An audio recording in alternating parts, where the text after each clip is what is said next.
We've all heard it before. I'm sorry you feel that way. I didn't mean it like that. Let us just move on. On the surface, it sounds like an apology, but something feels off. There is no ownership, no understanding, no change. Just words designed to close the conversation, not repair the damage.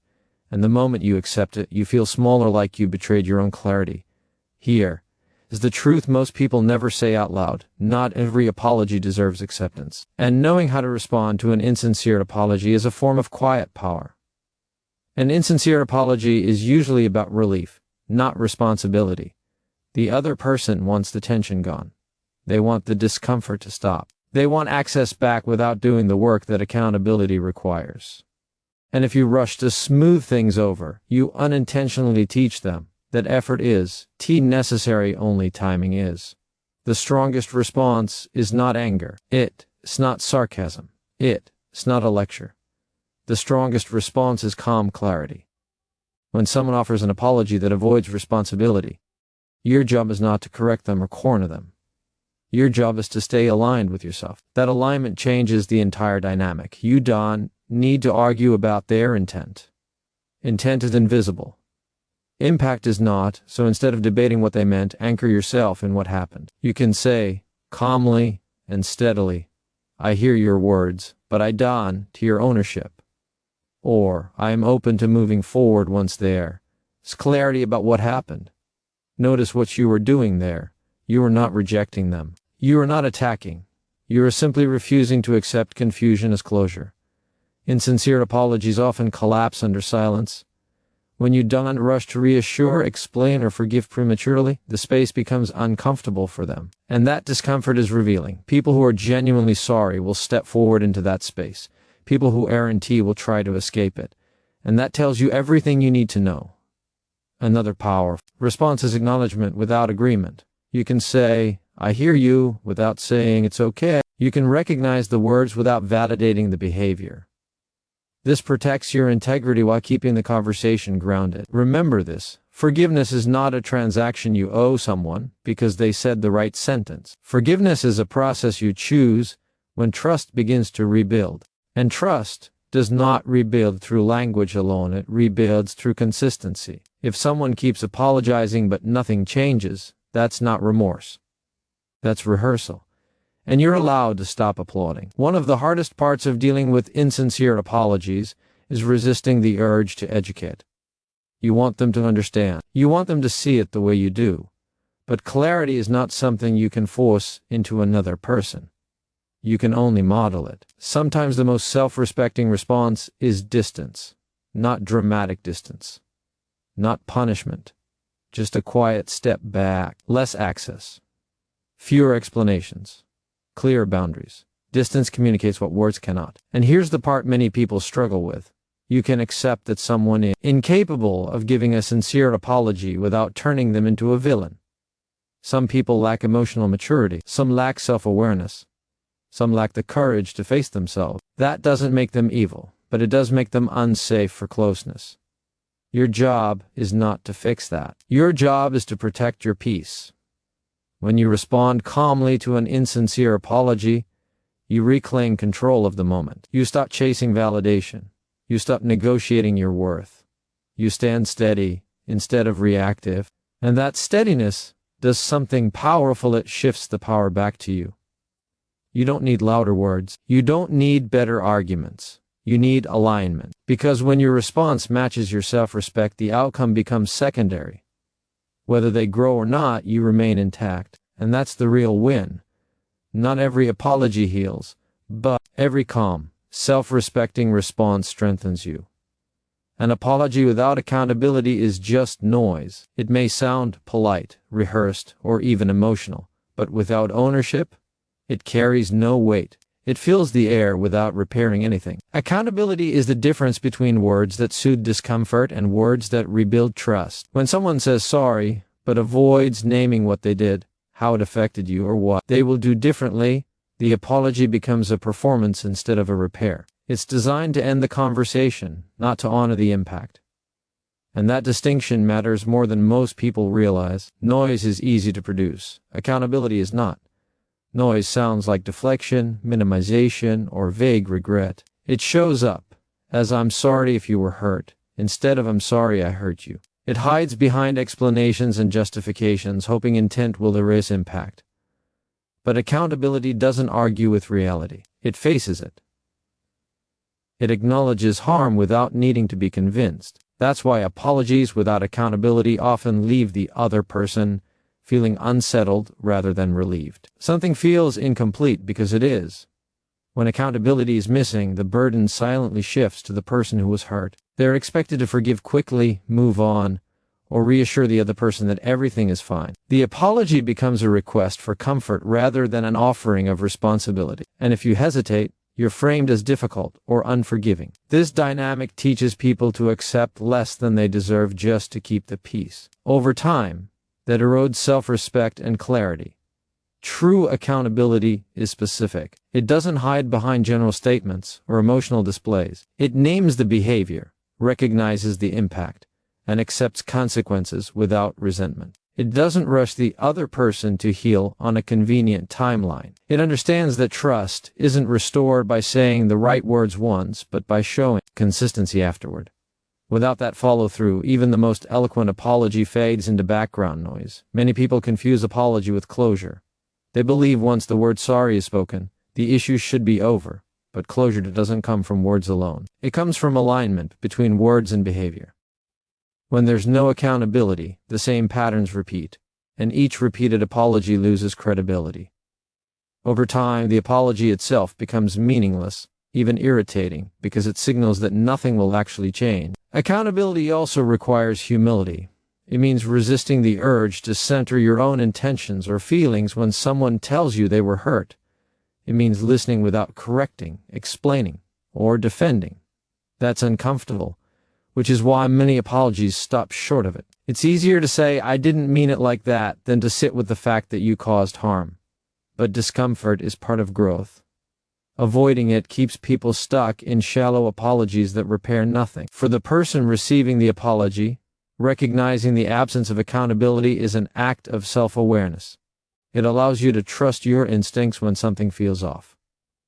You're not wrong for sensing that an apology lacks substance. You're responding to the gap between words and responsibility. You don't have to accept noise as resolution. You're allowed to pause, to ask for clarity, or to wait for actions that confirm sincerity. Accountability is also what separates apology from manipulation. Without it, apologies can be used to reset the situation without changing behavior, granting repeated access without earned trust. This keeps the cycle alive. But when accountability is present, it interrupts the pattern. It creates a moment of honesty where repair is actually possible. Not everyone is capable of offering accountable apologies.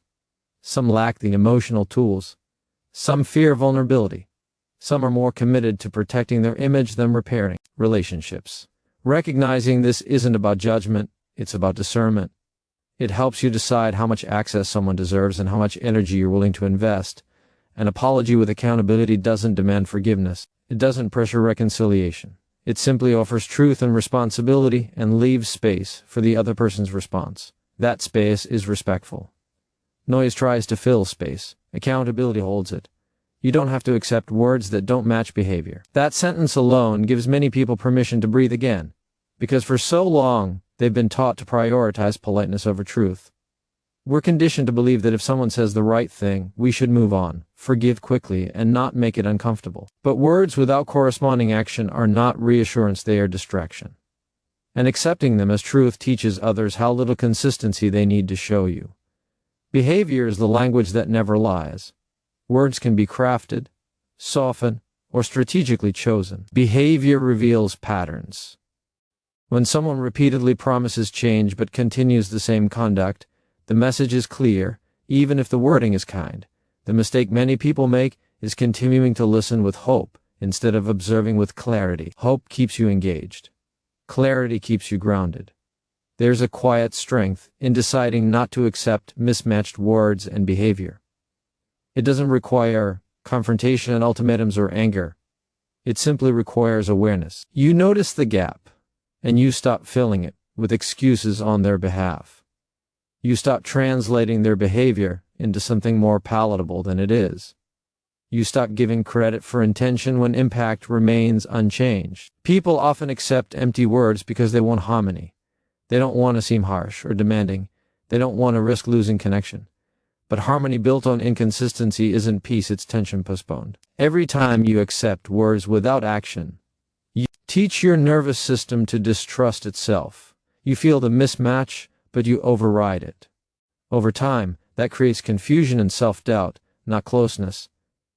When words don't match behavior, the issue isn't misunderstanding, it's alignment. And alignment is not something you can negotiate someone into. It's revealed over time, through consistency. That's why real trust is slow. It waits. It watches. It doesn't rush to be convinced.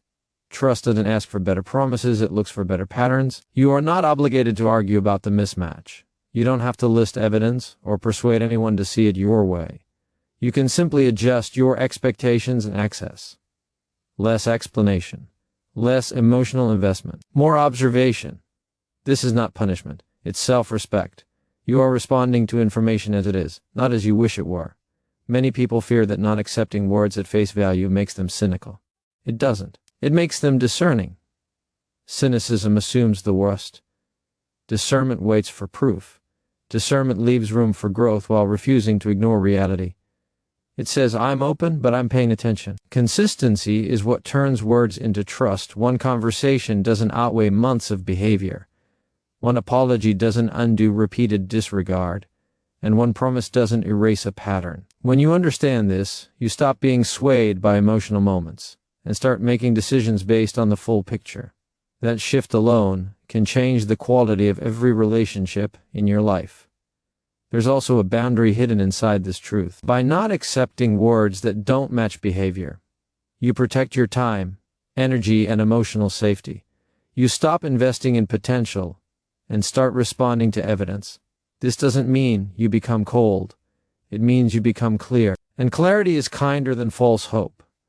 Some people will be uncomfortable when you stop accepting empty words. They may accuse you of being distant, unforgiving, or changed. What's actually happened is that the old dynamic no longer works.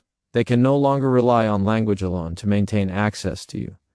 And that discomfort is not your responsibility to soothe. You don't need to announce this boundary. You live it. You let behavior determine closeness. You let consistency determine trust. And you let your response reflect what's actually happening, not what's being said. That quiet alignment between your values and your actions builds a kind of confidence that doesn't need validation. You are allowed to believe what people do more than what they say. You are allowed to pause instead of reassure. You are allowed to wait instead of rushing to understand. And you are allowed to walk away from patterns that no longer make sense just because the words sound good. Because when you stop accepting words that don't match behavior, you stop negotiating with confusion. You choose clarity. And clarity always leads you back to yourself. Calm responses expose insincerity faster than confrontation, and that truth runs counter to what most people are taught about standing up for themselves. We often believe that intensity proves seriousness, that raising our voice or pressing harder will force honesty out into the open. But confrontation, especially when charged with emotion, gives insincerity a perfect hiding place. It creates noise, confusion, and defensiveness. Calm, on the other hand, removes all of that cover. It strips the moment down to what's real. When you respond calmly, you take away the other person's ability to shift focus. They can't point to your tone and say you're overreacting. They can't hide behind the chaos of a heated exchange. Calm responses keep the spotlight exactly where it belongs, on the words, the behavior, and the truth of the situation. Without drama to distract, insincerity becomes obvious very quickly. Confrontation often invites performance. People become actors, choosing words that protect their image rather than reveal their intent. They defend, deflect, or escalate. Calm responses remove the stage. When you speak steadily, without urgency or accusation, the other person has fewer places to run. They either step into accountability or retreat into vagueness. Both outcomes are informative. There is also a psychological shift that happens when you stay calm. You signal that you are not seeking validation or control. You are not trying to win. You are observing. That posture changes the power dynamic completely. The other person senses that emotional manipulation won't work. Over-explaining won't work. Apologizing without substance won't work.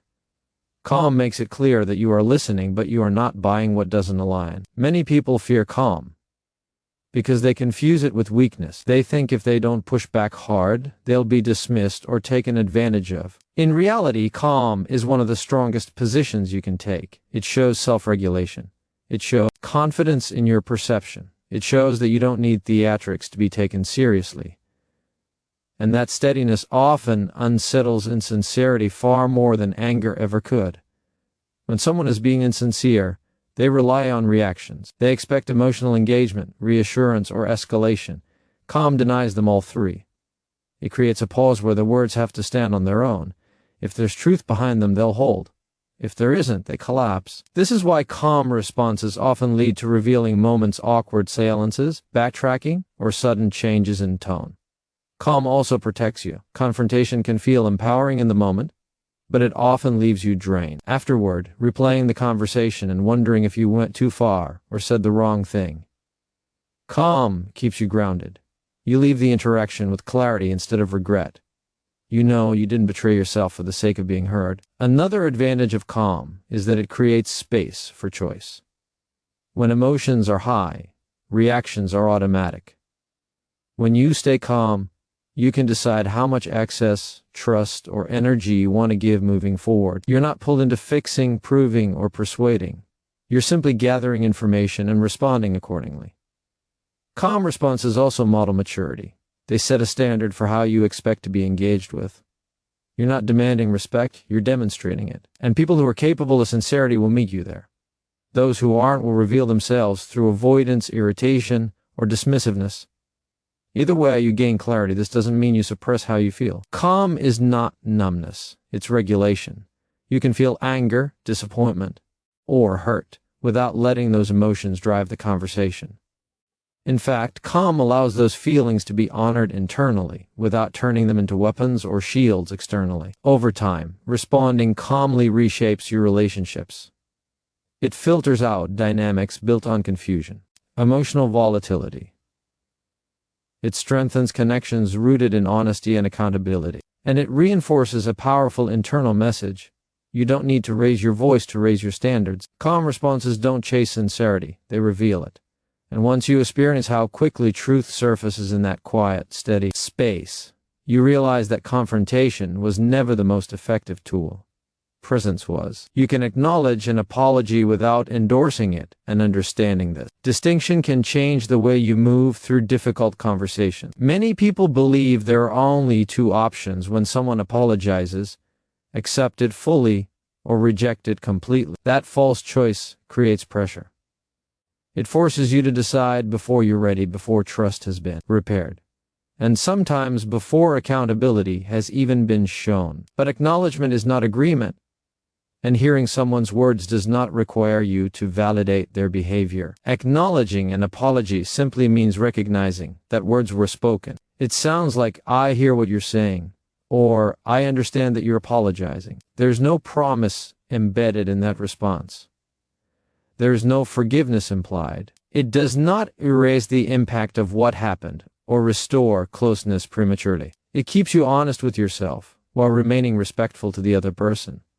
That balance is powerful. Endorsing an apology, on the other hand, signals closure. It suggests the issue has been resolved and the relationship can return to normal. When that endorsement is given too quickly, especially in response to an insincere or incomplete apology, it teaches the other person that effort is optional. Words become a shortcut back into comfort, and behavior remains unchanged. Acknowledgement without endorsement interrupts that pattern. Many people struggle with this because they fear being seen as cold or unforgiving. They worry that if they don't immediately say it's okay, they'll escalate conflict or damage the relationship.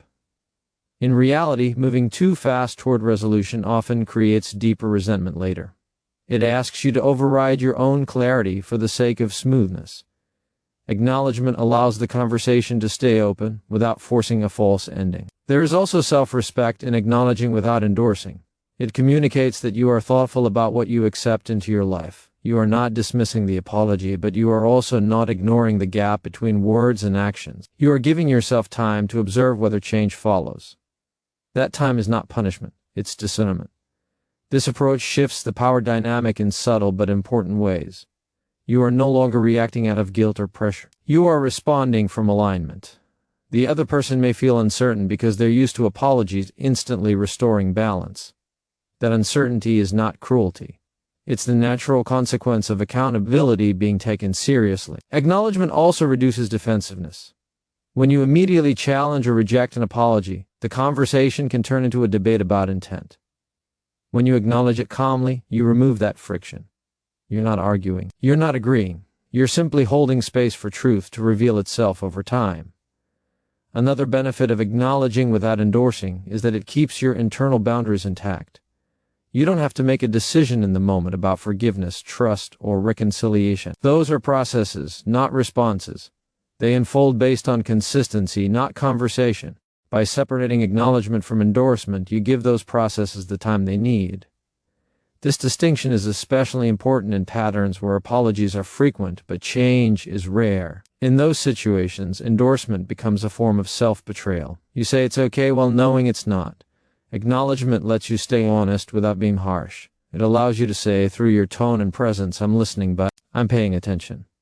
Some people will push for endorsement. They'll ask, so are we good, or can we move on now? That pressure reveals their priority. If moving on matters more to them than making things right, acknowledgement becomes your anchor. You can respond with calm clarity, allowing behavior to determine the next step rather than promises. Over time, this practice builds confidence. You stop feeling rushed by emotional moments. You stop confusing politeness with agreement. You learn that you can be kind without being careless with your boundaries, and that confidence changes how others engage with you. Acknowledging an apology without endorsing it is not about withholding forgiveness.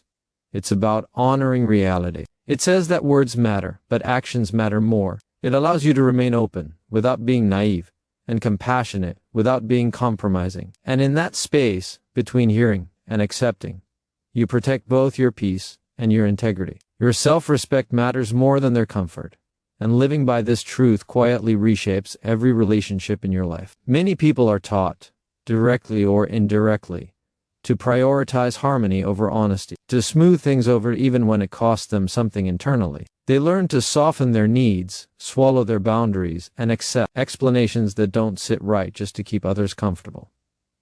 Over time, this habit erodes self-trust. You may look calm on the outside, but inside, something feels consistently misaligned. Self-respect is not loud. It doesn't demand attention or approval. It shows up in the small, steady choices you make when no one is applauding you for them. It shows up when you pause instead of placate, when you choose not to explain yourself, and exhaustion, when you allow someone else's discomfort to exist without rushing to fix it. That restraint is not cruelty, it's clarity. Comfort is often confused with peace, but comfort can be manufactured by avoidance, denial, or silence. Self-respect requires presence. It asks you to stay honest with yourself even when it creates tension. And that tension is not a sign that you've done something wrong. It's often a sign that an old dynamic is being challenged. When you prioritize someone else's comfort over your self-respect, you send an unintended message that your boundaries are negotiable, your feelings are flexible, and your standards can be lowered if the situation demands it. People may not consciously exploit this, but patterns form quickly. What you tolerate becomes normal. What you excuse becomes expected, and what you ignore tends to repeat. Choosing self-respect doesn't mean you become unkind or rigid. It means you become clear.